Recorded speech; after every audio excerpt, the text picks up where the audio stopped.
ముందుగా జేపీ గారు నమస్కారం. నమస్తే శ్రీనివాస్. జేపీ గారు, బహుశా వ్యక్తిగతంగా మీరు అభిమానించే చాలా కొద్ది మందిలో మన్మోహన్ సింగ్ గారని నాకు తెలుసు. ఆయనతో మీకు ఉన్నటువంటి అనుబంధం, నిజంగా దేశానికి ఆయన చేసినటువంటి మేళ్లు చాలా అంశాలు మనం పొద్దుటి నుంచి చూస్తూ ఉంటే పత్రికల్లో పుంఖానుపుంఖాలుగా వస్తున్నాయి. ఆయన నిరాడంబర జీవితం కానీ, లేదు ప్రభుత్వంలో ఉన్నప్పుడు కానీ, వివిధ పదవుల్లో ఉన్నప్పుడు కానీ ఆయన ఎలా పనిచేశారు, ఎలాంటి సేవలు అందించారు అన్నది చాలామంది మాట్లాడుతున్నారు. మీ అనుభవంలో ఆయనతో మీకున్న అనుబంధం గురించి చెప్పండి సార్. శ్రీనివాస్, మనకి స్వతంత్ర భారత చరిత్రను చూసినట్టయితే 1947 నుంచి 91 దాకా ఒక శకం, 91 నుంచి మరో శకం, 91 దాకా మంచి ఉద్దేశంతో అయినా కూడా చాలా ఊజుపట్టిన విధానాలతో, పిడివాదంతో ఈ దేశంలో ప్రభుత్వం చేయాల్సిన పనిని పూర్తిగా విస్మరించి, మరి పౌరుల స్వేచ్ఛని పూర్తిగా అణగదొక్కి, ఆర్థిక స్వేచ్ఛ పోటీ లేకుండా చేసి, గుత్తాధిపత్యము, లైసెన్స్ పర్మిట్ కోటా రాజ్యం పెట్టి అన్ని రంగాల్లో కొరతే, అన్ని రంగాల్లో అవినీతే విపరీతంగా పెరిగిపోయిన దశలో మన్మోహన్ సింగ్ గారు నరసింహారావు గారి ప్రమేయం మేరకు ఆనాడు ప్రధానమంత్రి ఆయన రంగ ప్రవేశం చేశారు, ఆర్థిక మంత్రి కూడా. మన అదృష్టం ఏంటంటే మీరు అన్నట్టుగా ఒక సౌమ్యుడు, నిజాయితీపరుడు, చిత్తశుద్ధి మనిషి, గొప్ప విద్యావేత్త, అపారమైనటువంటి మరి పరిజ్ఞానము, పాండిత్యము, నైపుణ్యము ఉన్న మనిషి, ఎన్నో రంగాల్లో ప్రభుత్వం అనుభవం ఉన్న మనిషి. ప్రభుత్వాలు మన దేశంలో ఎంత సంక్లిష్టమైనవంటే మీకెంత పాండిత్యం ఉన్నా, మీకెంత నైపుణ్యం ఉన్నా కూడా ప్రభుత్వంలో అనుభవం లేకపోతే ఈ శాఖలన్నింటినీ కలపటం చాలా, అసలు అదొక గజిబిజి, మహారణ్యం అది. ఆయన చీఫ్ ఎకనామిక్ అడ్వైజర్ గా చేశారు ఇప్పుడు 1970ల దశకంలో. ఆ తర్వాత ప్రణాళికా సంఘం సభ్యుడిగా చేశారు, ఆ తర్వాత ఆర్బీఐ గవర్నర్ గా చేశారు, ప్రణాళికా సంఘం ఉపాధ్యక్షులుగా చేశారు, ప్రధానమంత్రి సలహాదారుగా చేశారు. ఇలాగా వివిధ పదవుల్లో ఆర్థిక కార్యదర్శిగా చేశారు. 1976 నుంచి 80 దాకా దేశ ఆర్థిక కార్యదర్శి. కాబట్టి ప్రభుత్వంలోనూ, ప్రభుత్వం బయట సంస్థల్లోనూ రకరకాల రూపాల్లో బహుముఖంగా ఆయనకు అనుభవం ఉంది. కాబట్టి సమయానికి అది అనుకూలపడింది. రెండోది ఏంటంటే, ఒక సంక్షోభం వచ్చినప్పుడు తాత్కాలికంగా మొక్కుబడిగా కొన్ని పనులు చేయడం ఆనవాయితీ. మన దేశంలోనే 1980లో సంక్షోభం వస్తే $5 బిలియన్ IMF నుంచి అరువు తెచ్చుకుని కొంచెం మొక్కుబడిగా కొన్ని పనులు చేసి అప్పు తెచ్చేసి మళ్ళీ మామూలుగా యథార్థికి వెళ్ళిపోయాం.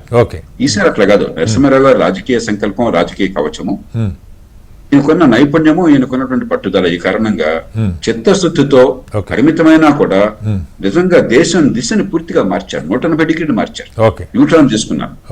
ఆ తీసుకున్నది మీరు అన్నట్టుగా ఓ పక్కన మౌలికమైన మార్పును తీసుకొస్తూనే దేశ రాజకీయ ఆర్థిక చిత్రపటాన్ని మార్చారు. అప్పటి నుంచి ఇప్పటిదాకా ఆర్థిక రంగంలో పరిభాష మారిపోయింది. ఆర్థిక రంగం ఉందనుకోండి, ఫిస్కల్ డెఫిసిట్, అయితే ఫిస్కల్ ప్రుడెన్స్, మానిటైజేషన్ డెట్ వద్దు, ఇవన్నీ కూడా కొత్త ఆలోచన. అలాగే బ్యాంకింగ్ రంగం ఉందనుకోండి, Prudential norms, capital adequacy ratio, మరి నాన్ పర్ఫార్మింగ్ అసెట్స్, ఇవన్నీ కొత్త భాష. అలాగే పన్నుల విషయంలో కావచ్చు, లేకపోతే దిగుమతి సుంకాల విషయంలో కావచ్చు, ఒక మౌలికమైన మార్పుకి శ్రీకారం చుట్టారు.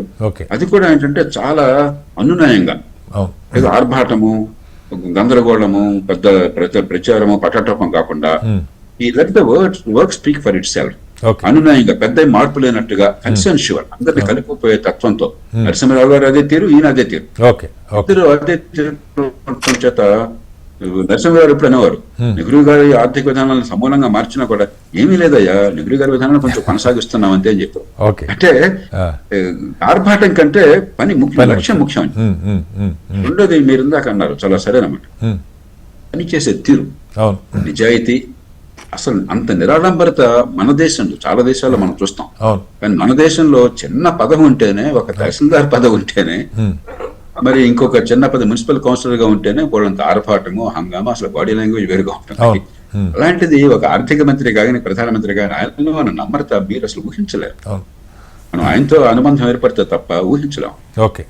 ఎన్నో సందర్భాల్లో ఆయనతో ఒకటి సమావేశంలో కూర్చుంటే మనకంటే 25-30 ఏళ్ళు పెద్ద తండ్రి గారి వయసు, ఆయన అనుభవంలో గాని, జ్ఞానంలో గాని, లేకపోతే హోదాలో గాని, పదవిలో గాని, అన్నిటా కూడా మనకంటే చాలా ఉన్నతమైన మనిషి.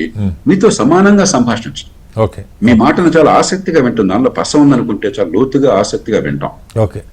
సమావేశం అయిన తర్వాత ఎప్పుడు వాచి చూసుకున్నాడు కదా ఆయన అంతా మాట్లాడుతుంటే, ప్రధానమంత్రి కదా, లేకపోతే లేదు, ఆయన పూర్తిగా సమయం ఇచ్చేవాడు. ఓకే. కొన్ని సందర్భాలు నేను లేపాల్సి వచ్చేది, ఏమంటే మీకు భోజనానికి టైం అవుతుంది, 1:30 అయిపోయింది, ఇది మర్యాద కాదు, పర్లేదు చెప్పేషన్ కాదండి, మర్యాద కాదు, మీరు అంత సమయం ఇచ్చారు కూడా కూర్చోమని నేను లేపేవాడిని. ఓకే. అప్పుడు ఆయన బయట దాకా వచ్చి పోర్టుకో దాకా వచ్చి ప్రధానమంత్రిగా ఉంటూ ఓకే. కారులో కూర్చోబెట్టి వెళ్ళేవాడు. ఓకే. ఓకే. అంటే అవసరం లేదు అసలు. అవును. పదవిలో ఉన్న పదవులు లేకపోయినా కూడా ఒక గొప్ప వ్యక్తిత్వం.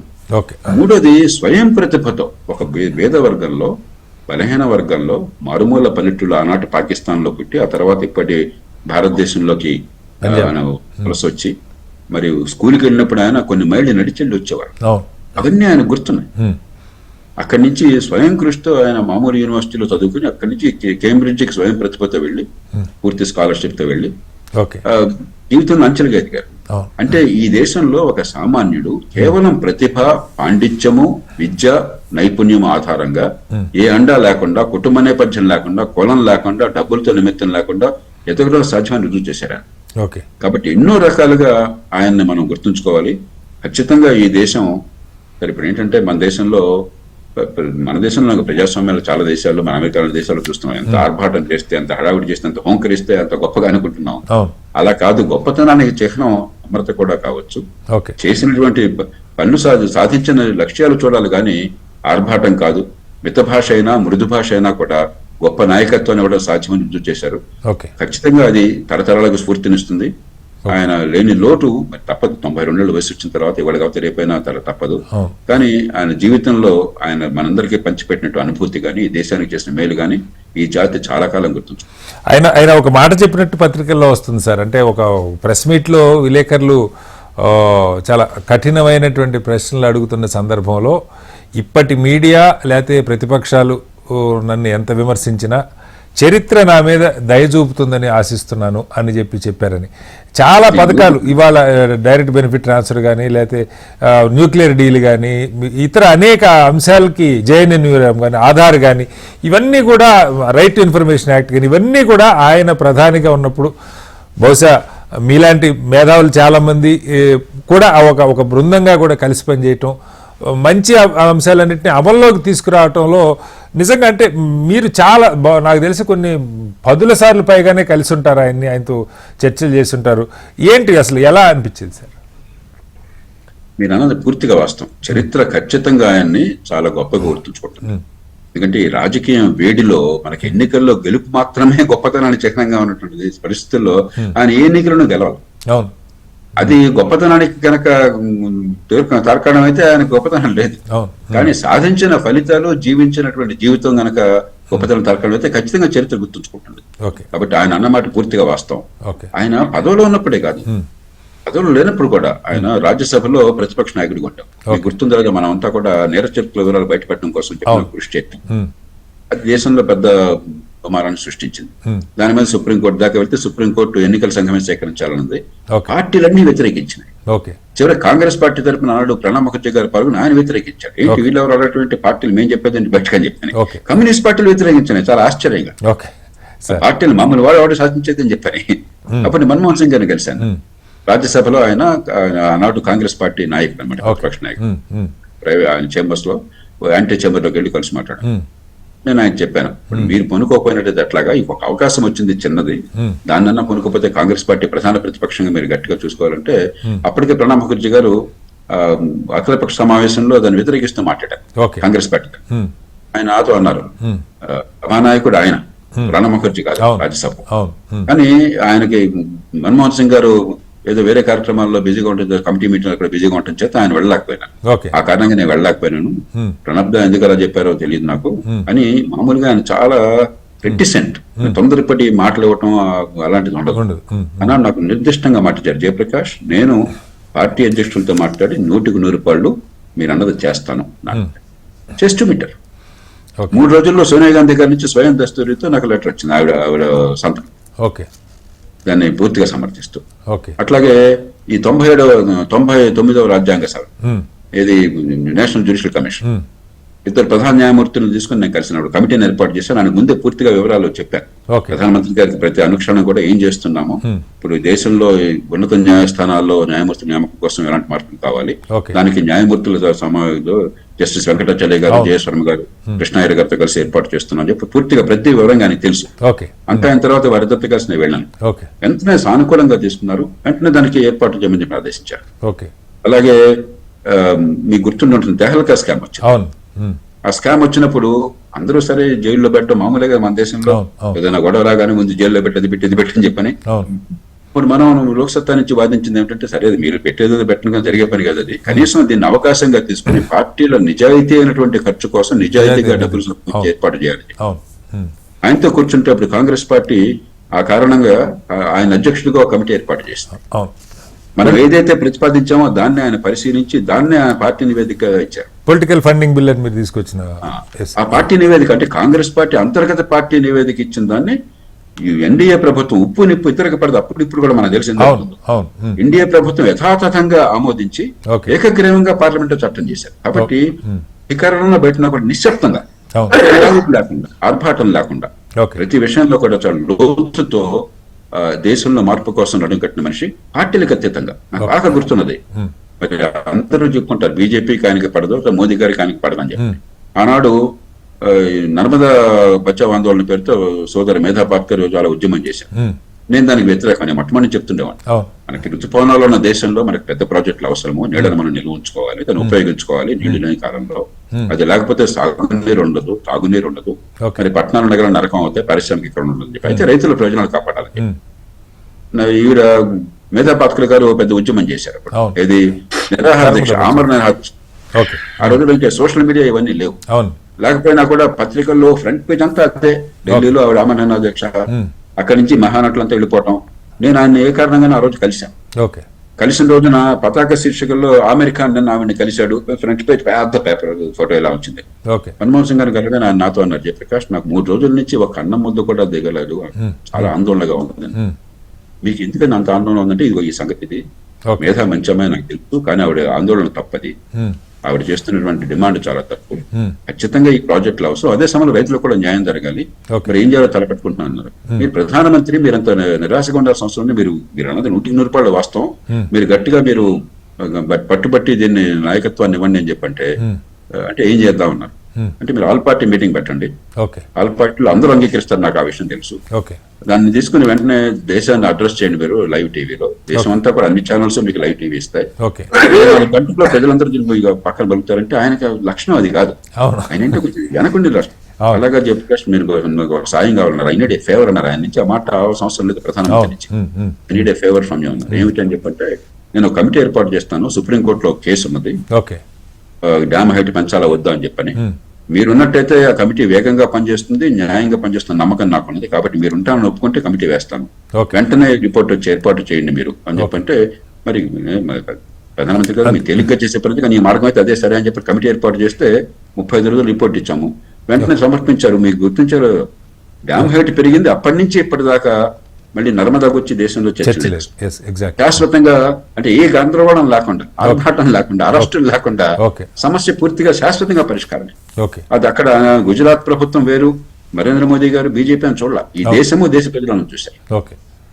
అట్లాగే చాలా అంశాలు జేపీ గారు మామూలుగా ఈ ఎరువులు, తర్వాత పెట్రోల్ డీజిల్ ధరలు పెంచడాలు, అలాగే ఈ లైసెన్స్ పర్మిట్, వీటిని ఆ రోజుల్లో కాంగ్రెస్ లో కూడా చాలా మంది నాయకత్వం, స్వయంగా పివి నరసింహరావు గారు ప్రైమ్ మినిస్టర్ గా ఉన్నప్పుడు కూడా పార్టీ ఎంపీలు అసలు ప్రజల్లో దీన్ని ఎలా తీసుకెళ్లాలి, ఎరువుల ధరలు పెంచితే ప్రజల నుంచి వ్యతిరేకత వస్తుంది, రైతుల నుంచి, వీటన్నిటి కూడా మన్మోహన్ సింగ్ గారిని అడ్రస్ చేయమని ఎంపీలతో మాట్లాడే అంశాలు కూడా ఆయనకి అప్పగించారని చెప్పి చెప్తారు.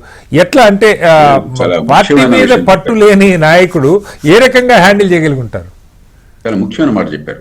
విచిత్రం ఏంటంటే, ఈ లైసెన్స్ పర్మిట్ రాజ్యాన్ని అంతం చేయడానికి కాంగ్రెస్ పార్టీ సిద్ధంగా లేదు, కానీ కాంగ్రెస్ ప్రభుత్వం చేసింది పని. ఆపద్ధర్మం కారణంగా ఆనాడు కాంగ్రెస్ పార్టీలో సమావేశం జరిగితే వాళ్ళెవరు ఒప్పుకోలే. డీరెగ్యులేషన్ చేయాలి, ఆర్థిక సరళీకరణ కావాలి, ఆర్థిక స్వేచ్ఛను ఇవ్వాలి, ప్రభుత్వం తన పాత్రని కుదించుకుని సమర్థంగా పనిచేయాలి, లేకపోతే ఆర్థిక వ్యవస్థ నాశనం అవుతుందని చెప్పి ఎవరు ఒప్పుకోలే. ఆనాడు మన్మోహన్ సింగ్ గారు, చిదంబరం గారు వీళ్ళిద్దరూ కూడా నరసింహరావు గారి తరపున పార్టీ సభ్యులకి నాయకులకి వివరాలన్నీ ప్రజెంట్ చేశారు. ఒప్పుకోవాలి. కానీ నరసింహారావు గారు ధైర్యంగా, ఆయన మొట్టమొదటి కీర్తి నరసింహారావు గారు చెంద. ఎందుకంటే ఆయనకి ఉన్న అపారమైన అనుభవం కారణంగా, ఆయనకి అనుకోకుండా వచ్చిన, ఆయన ప్రధానమంత్రి అవుతారు అనుకోలేదు. ఆయన అంతా సన్యాసం తీసుకుని ఇంటికి వచ్చేస్తుంటే మరి రాజీవ్ గాంధీ దుర్మరణం పాలవడం చేత, మార్గానికి చేయకపోవడం చేత అకస్మాత్తుగా అనుకోకుండా ఆయనకు పదవి. ఆ సంక్షోభాన్ని మొక్కుబడిగా కాకుండా ఒక అవకాశంగా మలుపుకుంది. అంతకుముందు సంక్షోభాలు వచ్చినాయి. 1980లో ఇందిరాగాంధీ గారు ప్రధానమంత్రిగా ఉండగా సంక్షోభం వచ్చి $5 బిలియన్ అప్పు తీసుకున్నారు IMF నుంచి. కానీ తాత్కాలికంగా తూతు మంత్రం చేసి మళ్ళీ డబ్బులు చెల్లించేసి మళ్ళీ మామూలు కొనసాగించారు. ఈసారి అట్లా కాకుండా ఇద్దరు, రాజకీయ సంకల్పము, రాజకీయంగా కవచము, ఇక్కడ నైపుణ్యము, పట్టుదల, ఈ రెండు ఉన్నటువంటి మనుషులు కలవడం చేత ఈ మౌలికమైన మార్పులు నంది పలికారు. మన్మోహన్ సింగ్ గారు ఆయన మృదు భాష కాబట్టి, తర్వాత ఆయనకి రాజకీయంగా ఈ గొడవలు లేవు కాబట్టి, ఆయన కేవలం ఆబ్జెక్టివ్ గా చెప్తారన్న విశ్వసనీయత ఉంది కాబట్టి ఏమన్నా సమస్య ఉంటే ఆయన ద్వారా చెప్పించే ప్రయత్నం చేసేవారు. అట్లాగే సార్ ఆధార్ ఈ రోజుకి మనకు అసలు ఇవాళ ఆధార్ లేకుండా మనం అసలు భారతదేశాన్ని ఊహించుకోలేని పరిస్థితి. ఇలాంటి ఆలోచనలకి దేశంలో అందరికీ ఒక యూనిక్ ఐడెంటిటీ అన్నది అసలు అప్పటిదాకా లేదు. ఇలాంటి కొత్త ఆలోచనలు ఎవరిచ్చినా ఏమిచ్చినా మీరు అన్నట్టు దానిలో పస ఉంటే అది సమాజానికి పనికి వస్తుంది అనుకుంటే వాటిని ఇంప్లిమెంట్ చేయటం ఇలా ఎలా చూడాలి సార్? నందన్ నీలకేని నాకు మంచి మిత్రుడు. నందన్ నాకు చెప్పారు ఏం జరిగిందా. ముందుగా ప్రధానమంత్రి గారు, కాంగ్రెస్ నాయకత్వం ఆలోచించింది నందన్ నీలకేని గారిని విద్యామంత్రిని చేద్దామని. వివిధ రాజకీయ కారణాల వల్ల ఆయన విద్యామంత్రిని చేయడం సాధ్యం కాదని పార్టీ లోపల తీర్మానం చేసుకున్నాం. అప్పుడు ఏం చేయాలి అని చెప్పంటే ఆయనకి వేరే పదవి వస్తే ఆయన వద్దన్నాక మరి ఏదో రకంగా మిమ్మల్ని ఉపయోగించుకోవాలని మాకు కోరిక ఉన్నది, మీరు ఆలోచించాలని చెప్పండి. ఆలోచించి ఆయన ఇవన్నీ నాకు వద్దు, గవర్నమెంట్లో పదవులు అవన్నీ నాకు అక్కర్లేదు, ఈ టెక్నాలజీని ఉపయోగించి నాకున్నటువంటి సామర్థ్యాన్ని, అనుభవాన్ని ఉపయోగించి దేశంలో ఈ ఆధార్ తీసుకొచ్చినట్టయితే ఐడెంటిటీకి విలువ ఉండటమే కాకుండా ఈ సంక్షేమాన్ని అమలు చేయటం కానీ, లేకపోతే అక్రమాలు తొలగించడం కానీ, అవినీతిని అడ్డుకట్టవేయడం కానీ, ప్రతిదానికి కూడా ఇది ఆధార్ ఎందుకంటే ఆ పేరు ఎందుకు వచ్చింది, అది ఫౌండేషన్, ప్రతిదానికి కూడా ఒక ఫౌండేషన్ లాంటి, పునాది లాంటి ఉపయోగపడుతుందని చెప్పంటే అప్పుడు ఆయన కేబినెట్ ర్యాంక్ ఇచ్చి ఆయన ఏర్పాటు చేశారు. కానీ చాలా అడ్డుపడ్డారు. ఈ చిదంబరం గారు లాంటి వాడు కూడా హోం మంత్రిగా ఉండి ఈయన ఎవరో మళ్ళీ వేరే సామ్రాజ్యం ఏంటని చెప్పి అడ్డుపడే ప్రయత్నం చేశారు. కానీ ప్రధానమంత్రి అండగా నిలిచారు. అదే సమయంలో నరేంద్ర మోదీ గారిని మెచ్చుకోవాలి. ఆ ప్రభుత్వం చేసినా కూడా తర్వాత ప్రభుత్వం మళ్ళీ ఈ నందన్ నీలకేని గారే ఒకరోజు ఆయన మళ్ళీ చెప్పారు నాకేం జరిగింది. ఢిల్లీ వెళ్ళినప్పుడు ఫోన్ చేసి, ఆయన ఎన్నికల్లో నందన్ నీలకేని కాంగ్రెస్ తరఫున పోటీ చేసి ఓడిపోయారు, మీకు గుర్తుంది. ఆయన ప్రత్యర్థి పార్టీ తరఫున పోటీ చేసినా కూడా దాన్ని మనసులో పెట్టుకోకుండా ఆయన నేను కలిసి మీకు వివరిస్తానని చెప్పాను, కానీ వెంటనే టైం ఇచ్చారు. ఆ వివరణ 45 నిమిషాల సేపు సమావేశం జరగగానే మోదీ గారు పూర్తిగా దానికి ఆకర్షితుడై, కన్విన్స్ అయ్యి దాన్ని వాళ్ళు పూర్తిగా ఉపయోగించుకుంటున్నారు. ఇవాళ సంక్షేమ పథకాలకి ప్రపంచంలో దాదాపు ఏ దేశంలో లేనట్టుగా డిజిటల్ టెక్నాలజీ ఉపయోగించి సంక్షేమ రూపురేఖలను మార్చేశారు. పూర్వం సంక్షేమం చివరి మనిషికి అందాలంటే తలప్రాణం తక్కువ వచ్చేది, దాని అవినీతి ఉండేది, సర్టిఫికేట్ కావాలి, ఎంఆర్ఓ చూడాలా, తహసీల్దార్ చూడాలా, జరిగే పని కాదు. కానీ ఈవేళ 190 సంక్షేమం అందరికీ. దానిలో కూడా సార్ ఈ cash direct benefit transfer DBT కూడా మన్మోహన్ సింగ్ గారి హయాంలోనే చెప్తారు. కరెక్ట్. అక్కడ ప్రారంభిస్తే దానికి తర్వాత ప్రభుత్వం కూడా కొనసాగించింది. ఇప్పుడు 10,000 కోట్ల రూపాయలు ఆదా చేయగలుగుతున్నాం. సామాన్యులకి సంక్షేమం 100% అనలేం కానీ 199 పాళ్ళు సమర్థంగా అమలు అవుతున్నది. ఖచ్చితంగా ఆనాడు వేసినటువంటి పని అంటే చాలా దూరదృష్టితో చాలా విషయాల్లో ఆయన నిర్ణయాలు తీసుకున్నారు. కొన్ని అమల్లోకి వచ్చినాయి, కొన్ని ఏమో అమల్లోకి రాలేదు. ఉదాహరణకి ఇంటెలిజెన్స్ కావాలని గట్టిగా పట్టుబట్టారు. ఆ పార్టీలో ఎవరికి పెద్ద అవగాహన లేదు, కోరిక లేదు. దాని మీద చాలా పోరాటం చేసి సాధించారు. కానీ ఇది అమలు కాల. ఎందుకంటే నోటితో నవ్వి నొసరుతో వెక్కిరించినట్టుగా పార్టీలకి చిత్తశుద్ధి లేదు. ఈ వంక అవక పెట్టి రిటైల్ సరిగ్గా వచ్చినట్టయితే నిజంగా ఈ దేశంలో వ్యవసాయ ఎక్స్పోర్ట్స్ బ్రహ్మాండంగా ఉండేవి, అదనపులకు వచ్చేది ఉపాధి కలిగేది, రైతులకి మరి తుదిగా వచ్చేటువంటి రేట్లో రైతులు 70% రేటు వచ్చేది, ఆదాయాలు పెరిగేవి. అది మనం నష్టపోయినాం. కానీ చాలా రంగాల్లో ముందు చూపుతాను వ్యవహరించారు. అట్లాగే సార్ RTI మీరు కీలకంగా మీ మొత్తం భాగస్వామ్యం కానీ RTI ఆ రోజుల్లో సమాచారం ఇవ్వటం అంటే అది ప్రభుత్వ గుత్తాధిపత్యం, అది బయటికి పోకూడదు అన్న పరిస్థితి RTI. అలాగే పంటి డాక్టర్ దగ్గర పండు పీకించుకోవడం ఎంత బాధో సమాచారం ఇవ్వడం అంత బాధ. అది మా సొంత మినివాడు కోసం పెరిగిన ప్రభుత్వం అంటే మనం గులాములం, వాడు అధికారి, అది ఆలోచన. సో దాన్ని సాధించడంలో కూడా మన్మోహన్ సింగ్ గారు పూనుకోకపోతే అయ్యేదంటారు. ఆ రోజుల్లో సమాజ హక్కు చట్టం వెంటనే రావటం 120 రోజుల్లో దానికి రూల్స్ ఫ్రేమ్ కూడా ఇప్పుడు కూడా మనం దశాబ్దాల పాటు రూల్స్ ఫ్రేమ్ కానిటువంటి చట్టాలు బోల్డ్ ఉంటాయి. అలా కాకుండా వేగంగా అది అమలు కావాలన్న పట్టుదలతో ప్రభుత్వం యూపీఏ 1 ఏర్పడిన తొలినాళ్ళలోనే 2005లోనే ఆర్టీఐ తీసుకురాగలిగారు. ఎలా అర్థం చేసుకోవాలి? ఏంటంటే కొంత నేపథ్యం కూడా ఉంది. దానికి వాజ్పేయి ప్రభుత్వానికి కూడా కొంత కీర్తి రావాలి. ఎందుకంటే హెచ్డి శౌర్యతో కామన్ కాజ్ అని ఒక సంస్థ ఉంది. అరుణ్ శౌర్య గారి తండ్రి చాలా నిజాయితీ పడినటువంటి సామాజిక కార్యకర్త ఆయన ఆధ్వర్యంలో ఆ వాజ్పేయి ప్రభుత్వం కమిటీని ఏర్పాటు చేసింది. రైట్ టు ఇన్ఫర్మేషన్ చట్టం నమూనా చేయాలి. ఆ నమూనా వచ్చిన తర్వాత అరుణరాయ్ గారు, నేను, తర్వాత జార్జ్ ఫెర్నాండెస్ ఒక సందర్భంలో, ఆయన మరికొందరు చాలా మంది, తర్వాత జస్టిస్ సావంత్ సుప్రీంకోర్టు న్యాయమూర్తిగా చేశారు, ప్రెస్ కౌన్సిల్ చైర్మన్ గా చేశారు. మేమందరం కూర్చొని రకరకాలుగా వీళ్ళు నమూనాలు తయారు చేసాం. ఎప్పుడైతే నన్నును అరుణాన్ని ఇద్దరిని ఆహ్వానించారో జాతీయ సలహా మండలిలో ప్రధానమంత్రి గారు ఆహ్వానించారు అంటే సంకల్పం దానిలో అర్థమైపోయింది. జాతీయ ఎన్సీఎంపీలో చేస్తామని కూడా మాట ఇచ్చారు. ఒక సమయం వచ్చింది కానీ దానికి చిత్తశుద్ధితో అమలు జరిగింది. దానిలో ఇప్పుడు ప్రధానమంత్రి గారు నేను చాలా సార్లు చర్చించుకున్నాను. ఉదాహరణకి ఇప్పుడు ఖచ్చితంగా ప్రభుత్వంలో గోప్యం ఉండాల్సిన అంశాలు కూడా ఉన్నాయి. నేను వారితో కోరింది ఏమిటంటే గోప్యతను మనం గుర్తించాలి, కానీ గోప్యత పేరుతో అన్ని గందరగోళం చేయకుండా ఏ సంస్థల్ని ఆర్టీఐ పరిధిలోకి రాకుండా ఉండాలో మీరు చెప్పండి. అది పక్కన పెట్టేద్దాం, మిగతావన్నీ పరిధిలోకి వచ్చేది చెప్పండి. రెండోది, ఈ పరిధిలో ఉన్నా కూడా పరిధిలో రాకుండా మీరు ఎగ్జాంపుల్ మినహాయింపు ఇచ్చినా కూడా 2 విషయాల్లో మాత్రం మీరు కాస్త దయచేసి సహకరించండి. ఒకటి, అవినీతి ఆరోపణలు వస్తే అక్కడ రహస్యం అంటే ఎట్లా, అట్లాగే ప్రజా సంక్షేమం మరింత పెద్దది అంటే దానిలో పదజాలం వాడాం.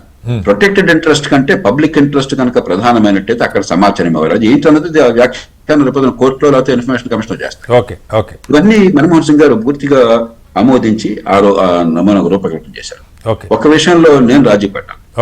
నేను ఆనాడు ప్రతిపాదించింది ఏమిటంటే ఇన్ఫర్మేషన్ కమిషన్ నియామకాల్లో మరి ప్రతిపక్ష నాయకుడు, రాష్ట్ర ముఖ్యమంత్రి, లేకపోతే జాతీయ స్థాయిలో ప్రధానమంత్రి, తర్వాత సుప్రీంకోర్టు ప్రధాన న్యాయమూర్తి, రాష్ట్ర ప్రధాన న్యాయమూర్తి వాళ్ళు చేయాలని చెప్పి ఆయన నాతో జయప్రకాష్ ఇప్పటికే చూస్తున్నాం కదా, చాలా సార్లు మేము చర్చించుకున్నాం న్యాయ వ్యవస్థ పరిధులు దాటుతుందని. మళ్ళీ న్యాయ వ్యవస్థను తీసుకొచ్చి గందరూ ఈ లంపటంలో దంపటం ఎందుకు, అదొకటి వదిలేద్దాం మీరు. అప్పుడు ఆయనకు సూచన మేరకు దాన్ని పక్కన పెట్టడం జరిగింది. కాబట్టి పెద్దలు కూడా లోతుగా ఆలోచించి ఒక పెద్ద చర్చ జరిగింది. కొంతమంది ఏంటి బాగా ఆదర్శ భావం ఎక్కువ ఉండి ఆచరణ సాధ్యంగా ఆలోచనలు కొంతమందికి ఉంటాయి, ఆదర్శం ఉన్నా కూడా. కేబినెట్ లో మంత్రులు ఏం మాట్లాడుకున్నా అవన్నీ మాకు వెంటనే బయటపడాలని చెప్పాను. నేను ప్రధానమంత్రి గారు కూర్చున్నాను, సాధ్యమయ్యే పని కాదు. కేబినెట్ లో మీరు మాట్లాడుతుందా బయటకు వస్తే కేబినెట్ అనేది, మంత్రివర్గం అనేది సమిష్టిగా ప్రజలకు బాధ్యత వహిస్తుంది. కాబట్టి మీరు అంతర్గతంగా సహజంగా చర్చ ఉంటుంది, భేదాభిప్రాయాలు ఉంటాయి, అవి సమన్వయం చేసుకుని ప్రభుత్వం ఒక నిర్ణయానికి వస్తుంది. మాకు తెలియాల్సింది ఏం నిర్ణయం చేశారు, ఎందుకు చేశారు, అంతేగాని ఏ మంత్రి ఏం మాట్లాడాడు, ఏ మంత్రి వ్యతిరేకించారు చెప్తుంటే ప్రభుత్వం మర్నాడు పడిపోతుందని చెప్పంటే ఆయన పూర్తిగా అంగీకరించారు. ఆ రకంగానే చట్టం ఏర్పడుతుంది. కాబట్టి చాలా ఉడుపుగా చట్టం నిర్మాణం జరిగింది. దానిలో మన్మోహన్ సింగ్ గారి పాత్ర, ఆయన పాలనానుభవం ఉంది కాబట్టి 2 పక్కల ప్రజలకు న్యాయం జరగాలి, అదే సమయంలో ప్రభుత్వ నిర్వహణ సమర్థంగా ఉండాలి. ఈ రెండింటినీ కూడా సమన్వయం చేయడం ఆయన పాత్ర అద్వితీయమైన. జేపీ గారు, ఆఖరిగా ఒకటి చెప్పండి, ఈ మన్మోహన్ సింగ్ గారు కొంచెం ఆవేదన వ్యక్తం చేశారు ఈ ముఖ్యంగా ఆరోగ్య రంగానికి సంబంధించి, అలాగే స్త్రీ శిశు సంక్షేమానికి సంబంధించి. నేను అంటే నిజంగా ఒప్పుకోవాల్సిన అంశం, 10 ఏళ్ళు ప్రధానిగా చేసిన తర్వాత నేను చేయాల్సినంత చేయలేకపోయిన రంగాలకని చెప్పి కూడా ఆయన మాట్లాడారని చెప్తున్నారు. నిజంగా ఎన్హెచ్ఆర్ఎంలో కూడా మీరు కీలకంగా ఉన్నారు, ఏమైనా మిస్ అయినాయా జాతీయ స్థాయిలో జరగాల్సింది? ఏ ప్రధానమంత్రి అయినా సరే అద్భుతంగా అన్ని చేశారనుకుంటే ఆయనకి అయితే అజ్ఞానం కావాలి, లేదా అహంకారం కావాలి. మన్మోహన్ సింగ్ గారు నిజాయితీ పరుడు, అహంకారం విషయం. కాబట్టి తను చేసినటువంటి పనులు కూడా ఎంత మేరకు అనుకున్నవి సాధించాలన్న విషయంలో చాలా స్పష్టత ఉన్న మనిషి కాబట్టి ఆ వినమ్రత ప్రదర్శించారు ఆయన. ఆరోగ్య రంగంలో ఉదాహరణకి ఆనాడు ప్రతిపాదించింది, నేను గట్టిగా ప్రతిపాదించింది, ఇప్పుడు ఈవేళ కూడా పోరాడుతుంది, ఇప్పటికి కూడా జరగనిది ఏంటంటే బ్రిటన్ లో ఉన్న జాతీయ ఆరోగ్య పథకం లాంటిది. దాన్ని చేయడం ఎందుకంటే బ్రిటన్ లో ప్రారంభం నుంచి అలా చేశారు, పూర్తిగా పబ్లిక్ సెక్టర్ 195 పాళ్ళు అక్కడ ఉంది, మన అలా కాదు. కానీ ఆ నమూనా చివరికి తీసుకురావాలంటే సామాన్యుడు సంపన్నుడు తేడా లేకుండా మంచి ప్రమాణాలు అందరికీ అన్ని స్థాయిల్లో అందాలి. ప్రాథమిక ఆరోగ్యం, సెకండ్ చెప్పని దానికి ఒక నమూనా ఏర్పాటు చేశాం. ఆయన చాలా ప్రయత్నం చేసి నాతో అన్నారు, జయప్రకాష్ ఇది మరీ రాడికల్ గా ఉంది, సాధ్యం కాదు, మనం కొంచెం తగ్గిద్దాము, అదన్నా సాధ్యం అవుతుంది, లేకపోతే ఇది జరగదని చెప్పంటే మరి బెగ్గర్స్ కాంట్ బి చోజర్స్ కదా, ప్రభుత్వాన్ని అర్థించేవాళ్ళని కానీ చేసేవాళ్ళం కాదు కదా. ఆ రూపంలో ఎన్ఆర్హెచ్ నన్ను దానిలో టాస్క్ ఫోర్స్ లో ప్రధానమంత్రి అధ్యక్షతన ఉన్నారు. నేను కేవలం 10 సభ్యులు టాస్క్ ఫోర్స్ లో పెట్టారు. విశ్వ ప్రయత్నం చేస్తాం, దానికి కొన్ని ఫలితాలు వచ్చినాయి. కాబట్టి ఆయనకి అసంపూర్తిగా అనిపించింది. అలాగే ఎన్నో రంగాల్లో చేయాలనుకున్న పూర్తిగా చేయడం అనేది, ఎందుకంటే రాజకీయ సంకీర్ణ ప్రభుత్వం కూడా సంకీర్ణ ప్రభుత్వం, అందులో కమ్యూనిస్టు మొదటి టర్మ్ లో కమ్యూనిస్టులతో ప్రభుత్వం, కమ్యూనిస్టులకేమో ఆర్థిక సంస్కరణ అంటే పడదు. కాబట్టి సమన్వయం చేసుకోవాలి కదా ఎట్లా ఎన్నో రకాలుగా. రైట్ జేపీ గారు, థ్యాంక్ యూ. మీరు విలువైన సమయం ఇచ్చినందుకు థ్యాంక్ యూ.